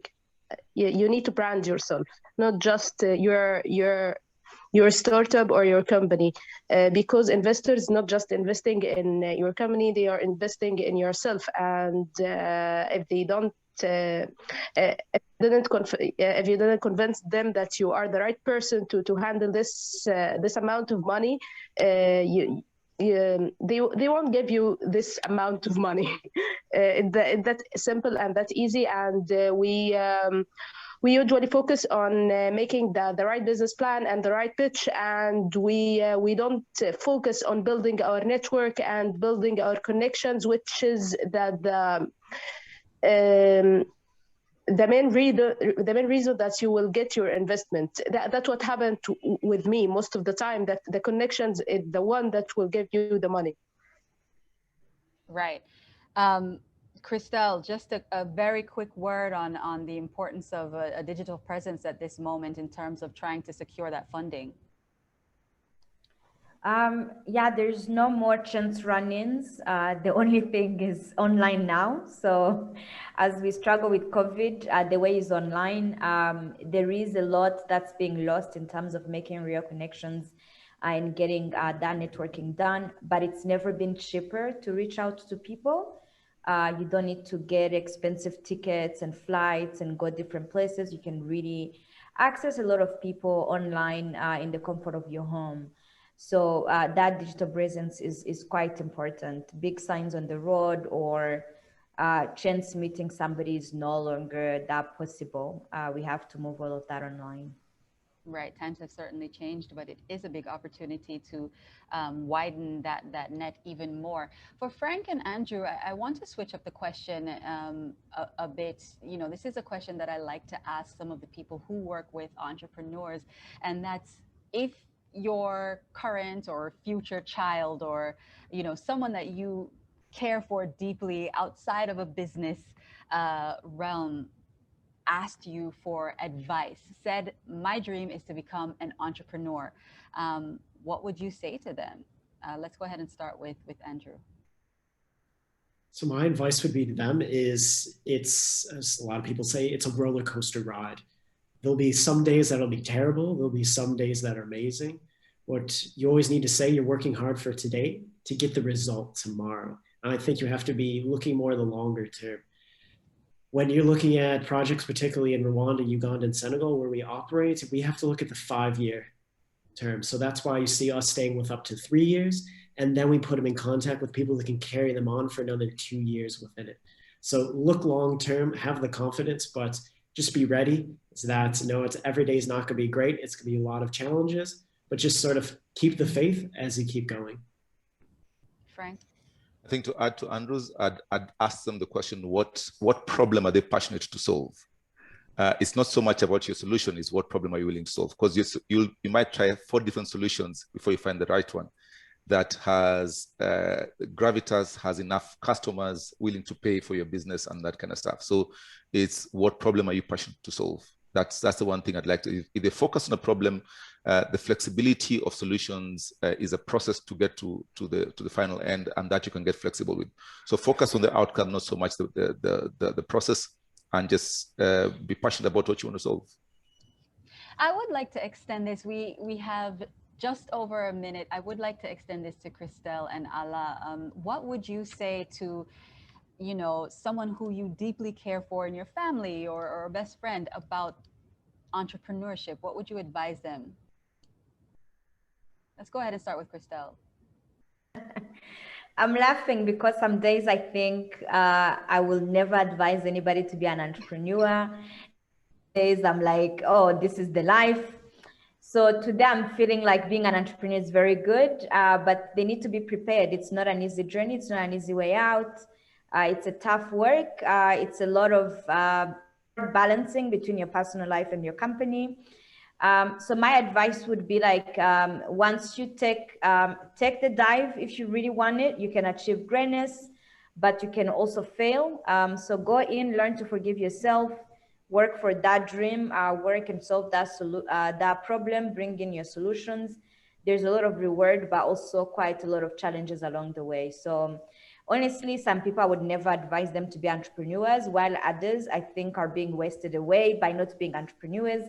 So depending on the family member, my answer would be different. But and people out there, really, once before you jump in and be an entrepreneur, be ready for challenges more than the glamour you see outside, right? Like the glamour is probably 5%, 95% is a lot of hard work and failures and mistakes along the way, which all point to you as the person. So it's quite a journey. So if people feel up to it, then welcome. There is also a lot of reward. Just before we wrap up and have our closing remarks, Ala, what would you say to someone very close to you when they ask you about entrepreneurship? What advice would you give? I would give them, if someone is really close to me, okay, if you want to join this journey because you see a lot of people who look smart and have their coffee because they go to work,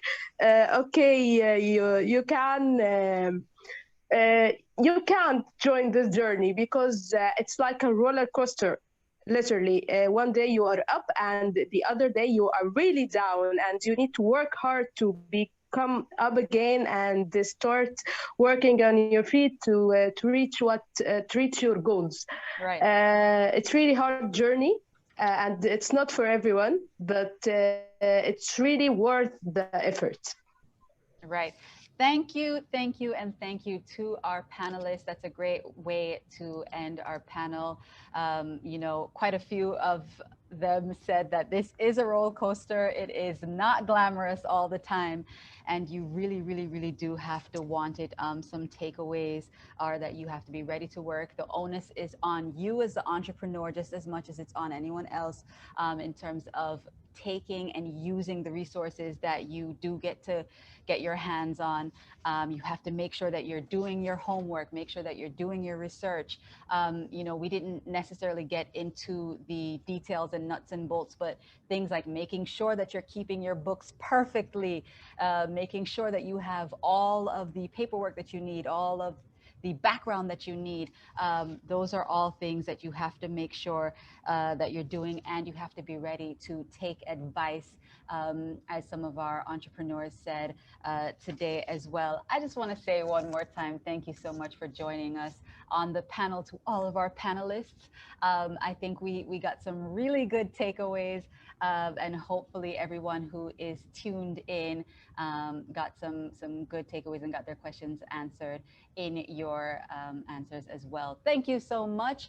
And before we close out this session, I would like to keep your attention for our closing remarks, as our final speaker for today leads the Reputation Management and Strategic Communication of the Kenyan banking institution, KCB Group, and she represents the bank in industry-related forums. Please welcome the company's Head of Corporate and Regulatory Affairs, Judith Sidi Odiambo.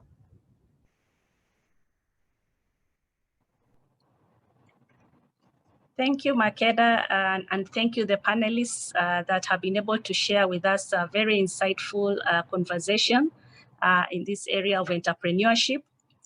I'm also very happy that I've been able to join. I listened through the whole session, and really this is a very good forum for us to be able to speak what is going on in the entrepreneurship lifestyle, and also just to see what are some of the things that we can be able to improve on, where are the challenges, which areas can we be able to reinforce, and of course, what else can we do to make this better.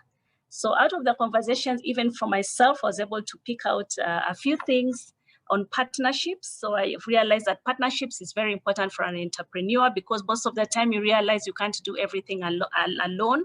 So you may need others to help you. You may need others to chip in. You may need others who have a different kind of synergy to tap into. So that also will be very key for you as an entrepreneur.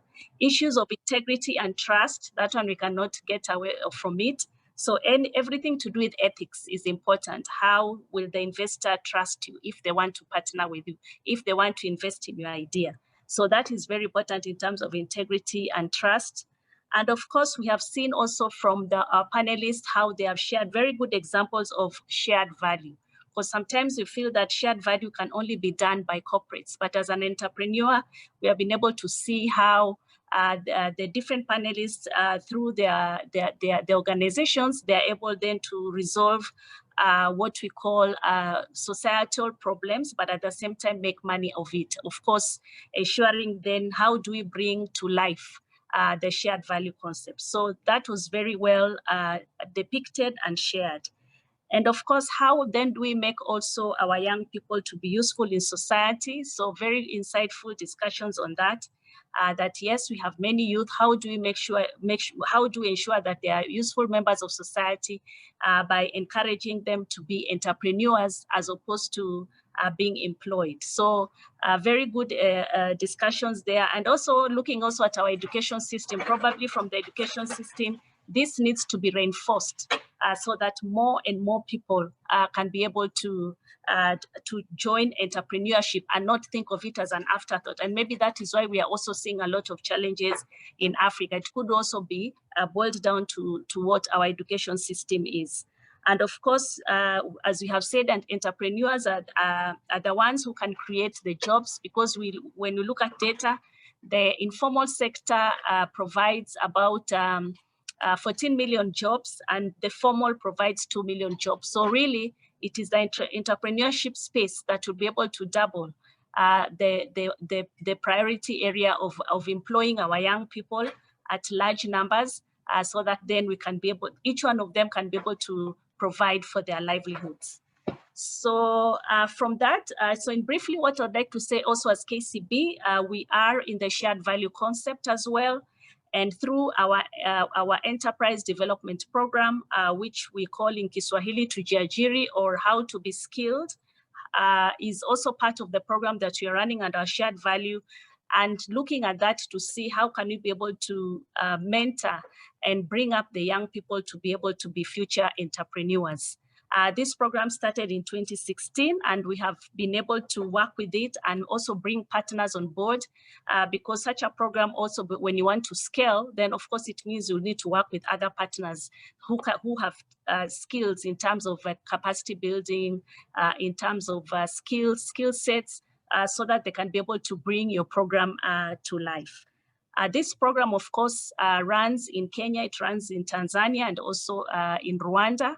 And through that program to date, we have been able to train about 36,000 youth under this program, providing them with technical competencies and also providing them with financial support, so that they can be able to start and learn along the journey, hand-holding them for about 24 months before we allow them now to start on their own.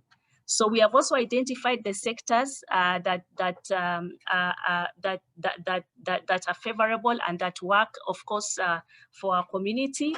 And these are agribusiness, building and construction, automotive engineering, beauty and personal care, domestic services, and of course, ICT. So we've broadened that scope of the different sectors so that we can be able also to merge it with our corporate clients. Remember, as an institution, we also take care of corporate clients. So we also make sure that we are able to link them up with our corporate clients so that they can have an opportunity to learn on work on what happens when you're an entrepreneur and how do you start a business, learning from the founders of the big corporates so that they can be able to be motivated and inspired on what else they can do even as they think of starting their businesses. Of course, through this youth program, as we are looking at it, so far we have been able to establish 4,000 new businesses under our what we call micro SMEs. And so through this, we are also getting learnings so that then we can be able to improve the program and be able to work with it. Of course, just to focus also on Rwanda, when we started the project, we started it in 2018. It's 2 years old, and we call it Igire. And so far, we have had 469 students who have gone through this program. And of course, we don't work alone. As I said, we work with partners. So we partner with the polytechnics who are very good at providing the technical expertise. We also partner with the Rwanda National Youth Council and also the government. So this has also enabled the program to be able to grow, to be able to get the right participants who can be able to be trained in this program. So in summary is to say, yes, we have gone through a very difficult period in terms of the COVID-19 pandemic, but there's a lot of opportunity for entrepreneurs now to pick themselves up, to move forward, and to be able to fast track on areas that they have lagged behind. And also as a bank, we have also been able to work with our entrepreneurs during this time, just making sure that we are able to provide the support to be able to provide moratoriums so that they can be able to survive in their business during this difficult period, especially up to next year, so that they can be able to stand on their own and move on. So also as part of corporate, yes, we play a role to support entrepreneurs a lot, because we do know that entrepreneurs are our next corporates. So as we build them up, as we skill them, as we provide the capacity building, and of course provide the financial support, then we have a proper ecosystem of having our future corporates that are able to stand the state of time as we look at our sustainability. So thank you, and over to you, Makeda, and I hope that we have been able to have a good time during this session. Thank you. Thank you very much, Judith. For sure, it's been a great time.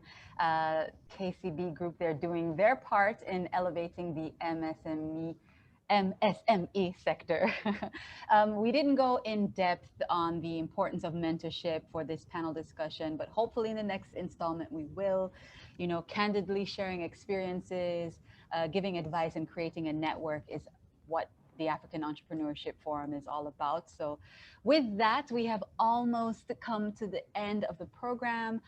It's been a pleasure to host. My name is Makeda Mahadio, and I'd like to extend a big thank you once again on behalf of the SVAI to everyone in the room for joining us this time around, and we hope to see you for the next one. Now, before you go, we had a quick video that we wanted to share. I mentioned it a bit earlier. You know, doing this work, the Shared Value Africa Initiative has come across different causes that need your support. It's not always about the money. And today, as we end our webinar, we would like to share a video on an ultra rare condition called FOP, and the search to find people living with this condition to connect them to resources and get them the help that they need. So take a look.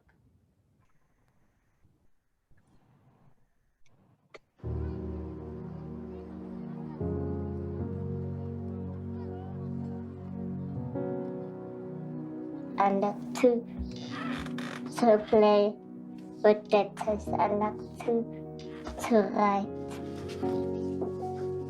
I like to play outside.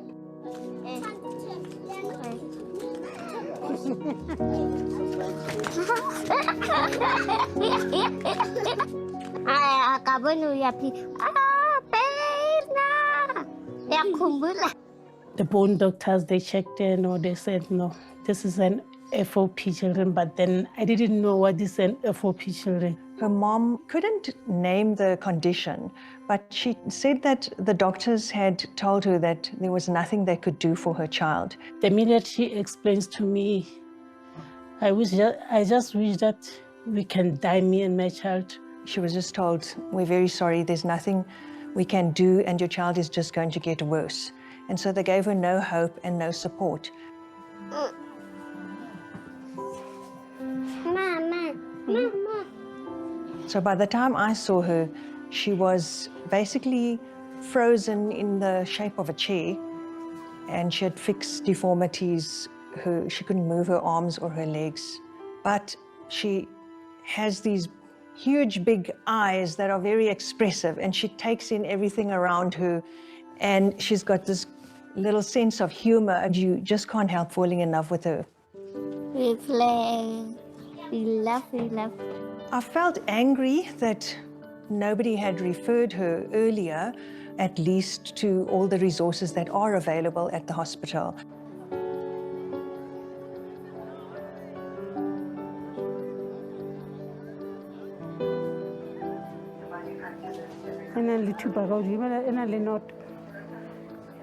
We could have helped her, even if not to cure her, we could have assisted with her symptoms, with her pain, and put her in touch with a lot of support systems.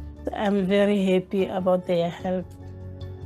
I'm so thankful they helped me.